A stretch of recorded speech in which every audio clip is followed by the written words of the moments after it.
नमस्कार, truth review में आप सभी का स्वागत है। अभी हाल के ही दिनों में जिस प्रकार से नेपाल में तख्ता पलट हुआ है, उसके बाद से जेनजेड काफ़ी चर्चा में है।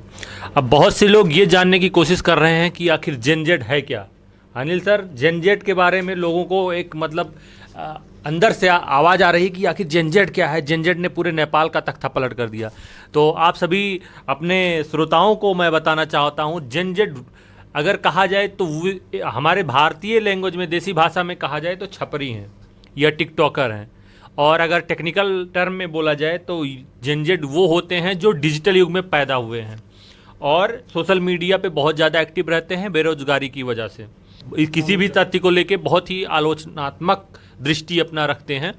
और अगर किसी देश में बहुत ज़्यादा जेनजेड हो जाते हैं तो उस देश के लिए खतरा है कि वो किसी भी चीज़ को संवैधानिक तरीके से ना करके वो जिद पे आ जाएंगे और देश का तख्ता पलट कर देंगे। तो अब इसी जेनजेड को एक्टिव करने के लिए राहुल गांधी भी एक्टिव हो चुके हैं।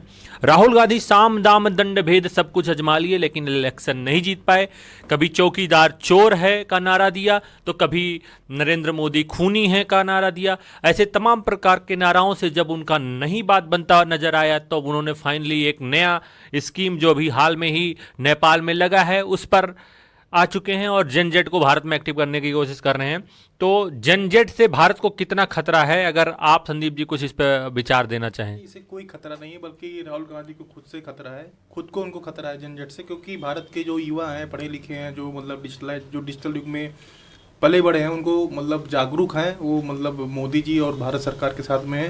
वो कभी ऐसा नहीं चाहेंगे कि जो देश को नुकसान पहुंचाए।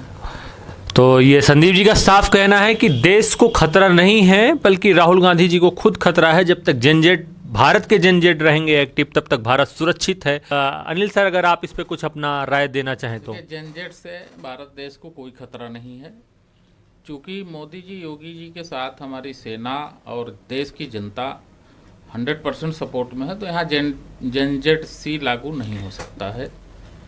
जेनजेड सी से आपका क्या तात्पर्य है? लोग केवल जेनजेड बोलते हैं, लेकिन आप जेनजेड सी वो क्यों बोले?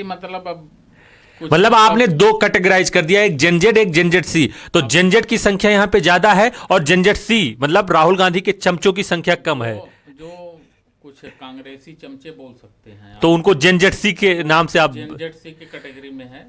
तो ऐसे वजह से तो अनिल सर ने यहाँ पे एक बहुत अच्छा टर्म दिया है, जेनजेड सी। भारत के जो जेनजेड है वो मोदी और योगी जी के साथ में, और बाकी कुछ जेनसी टाइप के वो राहुल गांधी जी के साथ में। तो राहुल जेनसी की संख्या बहुत कम है और वो बस राहुल गांधी को चमचागिरी करते हैं।